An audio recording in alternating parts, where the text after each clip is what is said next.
Hello foodies, welcome to Vismai food. ఇవాళ restaurant style kadai chicken. నేను ఈ రెసిపీని చాలా సింప్లిఫై చేసి ఎవరైనా సరే ఎప్పుడైనా సరే చేసుకునే తీరులో పూర్తిగా అర్థమయ్యేటట్టు సెట్ చేశాను. ఈ రెసిపీ స్పైసీగా అరోమేటిక్గా చాలా చాలా బాగుంటుంది. వీకెండ్స్కి, పార్టీస్కి లేదా చికెన్తో ఏదైనా స్పెషల్గా ట్రై చేయాలనుకున్నప్పుడు పర్ఫెక్ట్గా కుదురుతుంది ఈ తీరు.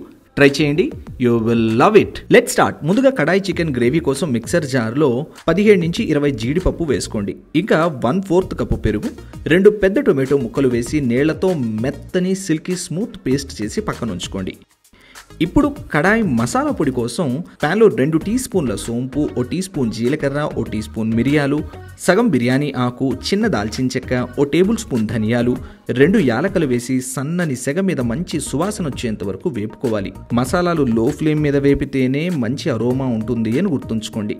మసాలాలు 1 నిమిషం పాటు వేపిన తర్వాత 4 ఎండుమిర్చి కూడా వేసి ఎండుమిర్చి రంగు మారేంత వరకు సన్నని సెగ మీద కలుపుతూ వేపుకోవాలి.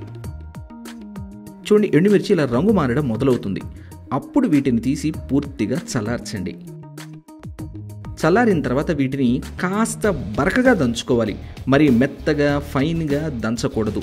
మిక్సీ జారులో వేసే కంటే కూడా కడాయి చికెన్ కానీ కడాయి పనీర్ కానీ ఇలా దంచుకుంటేనే పర్ఫెక్ట్గా ఉంటుంది టేస్ట్, టెక్స్చరు అని గుర్తుంచుకోండి. ఇప్పుడు కడాయిలో 6 table spoons of oil heat చేసుకోండి. రెస్టారెంట్ స్టైల్ అంటే ఈ మాత్రం ఉండాలి. మీకు నచ్చకపోతే తగ్గించుకోండి. వేడెక్కిన నూనెలో ఓ ఉల్లిపాయ ఇలా 6 భాగాలుగా కోసుకున్నవి, ఇంకా సగం ఎల్లో, సగం గ్రీన్, సగం రెడ్ క్యాప్సికమ్. చూడండి, ఈ సైజు క్యూబ్స్ ఉండాలి. ఇంతకంటే చిన్నవి కానీ ఇంతకంటే పెద్దవి కానీ మాత్రం కట్ చేయకండి. మీ దగ్గర ఎల్లో రెడ్ క్యాప్సికమ్ లేనట్లయితే ఓన్లీ గ్రీన్ క్యాప్సికమ్ అయినా వాడుకోవచ్చు. ఎల్లో రెడ్ క్యాప్సికమ్ వేస్తే కాస్త కలర్ఫుల్గా చూడడానికి అప్పీలింగ్గా ఉంటుంది. ఆనియన్స్, క్యాప్సికమ్ పైన స్లైట్గా కలర్ చేంజ్ అయ్యేంత వరకు వేపుకుంటే చాలు. ఆ తర్వాత తీసి పక్కన ఉంచుకోండి. మరి టూ సాఫ్ట్గా మాత్రం ఫ్రై చేయకండి. ఆనియన్స్, క్యాప్సికమ్ కర్రీలో క్రంచీగా తగులుతూ ఉండాలి. మిగిలినటువంటి నూనెలో 2 టేబుల్ స్పూన్ల సన్నని వెల్లుల్లి తరుగు, 2 ఎండుమిర్చి, ఏదో వేసామన్నట్లుగా 2 చిటికెళ్ల సోంపు వేసి వెల్లుల్లి రంగు మారేంత వరకు వేపుకోండి. సోంపు చెట్లాలి. చూడండి, వెల్లుల్లి ఇలా రంగు మారిన తర్వాత ఓ పెద్ద ఉల్లిపాయ సన్నని తరుగు వేసి onions light golden brown colour వచ్చేంత వరకు వేపుకోవాలి. ఆనియన్స్ వేపుతున్నప్పుడే రుచికి సరిపడా ఉప్పు వేసేసుకున్నారనుకోండి, త్వరగా బ్రౌన్ అవుతాయి ఆనియన్స్ లైట్గా కలర్ చేంజ్ అవుతూ ఉంటుంది. అప్పుడు ఇందులో 2 పచ్చిమిర్చి సన్నని తరుగు వేసి ఓ 30 సెకండ్స్ వేపండి. పచ్చిమిర్చిని వేపిన తర్వాత 1/2 టేబుల్ స్పూన్ అల్లం వెల్లుల్లి పేస్ట్ వేసి ఆనియన్స్ బ్రౌన్ అయ్యేంత వరకు వేపండి. ఆనియన్స్ ఇలా కలర్ చేంజ్ అయిన తర్వాత ఫస్ట్లో మనం గ్రైండ్ చేసుకున్నాం కదా కాజులు, టొమాటో వేసిన పేస్ట్, ఆ పేస్ట్ వేసి ఆయిల్ పైకి తేలేంత వరకు అడుగు పట్టకుండా మధ్య మధ్యన కలుపుతూ ఫ్రై చేయండి.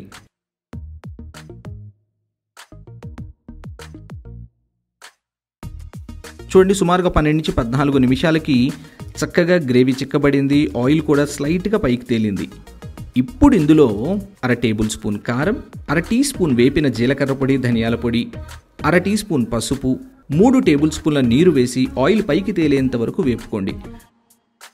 నీరు వేసి వేపుకుంటే మసాలాలు మాడవు, పర్ఫెక్ట్గా ఆయిల్ పైకి తేలుతుంది వేగి.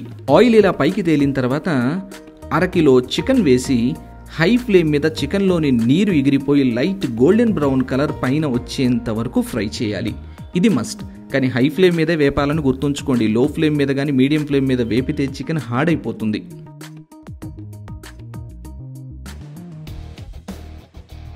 చూడండి, చికెన్ పైన ఇలాంటి లైట్ గోల్డెన్ బ్రౌన్ కలర్ వచ్చేసింది కదా. ఇప్పుడు ఇందులో దంచుకున్నటువంటి కడాయి మసాలా ఉంది కదా, ఆ పొడిలో నుంచి 3/4 భాగం వేసేసేయండి. మిగిలిన పొడిని మనం ఆఖరణ వేసుకుంటాం. మసాలా పొడి వేసాక ఓ 30 సెకండ్లు వేపుకోండి. ఆ తర్వాత 1.25 కప్పుల వేడి నీరు పోసుకోండి. కప్పు అంటే 250 ml. నీరు పోసి బాగా కలిపి మూత పెట్టి మీడియం ఫ్లేమ్ మీద 10 నిమిషాల పాటు కుక్ చేయండి. 10 నుంచి 12 నిమిషాలకి చికెన్లోకి ఫ్లేవర్స్ అన్నీ ఇంకుతాయి. ఆయిల్ కూడా పైకి రావడం మొదలవుతుంది. అప్పుడు ఇందులో వేపుకొని పక్కన ఉంచుకున్నటువంటి ఫ్రైడ్ వెజీస్ ఉన్నాయి కదా, అవి వేసి టాస్ చేసి జస్ట్ 2-3 నిమిషాల పాటు ఉడికించండి చాలు. ఎక్కువగా ఉడికిస్తే వెజీస్లోని క్రంచ్ అంతా పోతుంది. జస్ట్ దింపబోయే ముందు కాస్త కొత్తిమీర తరుగు, మిగుల్చుకొని ఉంచుకున్నటువంటి మసాలా పొడి ఉంది కదా, అది వేసి ఒకే నిమిషం మగ్గనిచ్చి దింపేసేయండి. మనం ముందు వేసుకున్న 3/4 మసాలా పొడి గ్రేవీకి చికెన్కి పట్టి మంచి ఫ్లేవర్ని ఇస్తుంది. ఆఖరణ వేసిన మసాలా పొడి కాస్త స్ట్రాంగ్గా ఘాటుగా తింటున్నప్పుడు ఫ్లేవర్ఫుల్గా ఉంటుంది. చాలా సింపుల్ రెసిపీ, పర్ఫెక్ట్గా మీకు రెస్టారెంట్ స్టైల్ టేస్ట్ వస్తుంది. నేను చాలా సింప్లిఫై చేసి సెట్ చేసినటువంటి recipe, but as it is టేస్ట్తో. ఏంటి నచ్చిందా? ట్రై చేస్తారా? అయితే డీటెయిల్డ్గా రెసిపీని చదువుకుంటూ చేయడానికి vismyfood.com వెబ్సైట్ విజిట్ చేయండి. అక్కడ రెసిపీ ఇంగ్లీష్లోను తెలుగులోనూ అవైలబుల్గా ఉంటుంది. అలాగే మీరు తయారు చేసిన ఆ రెసిపీ పిక్ని నాతో విస్మై ఫుడ్ ఇన్స్టాగ్రామ్ని ఫాలో అవుతూ ట్యాగ్ చేయాలని గుర్తుంచుకోండి.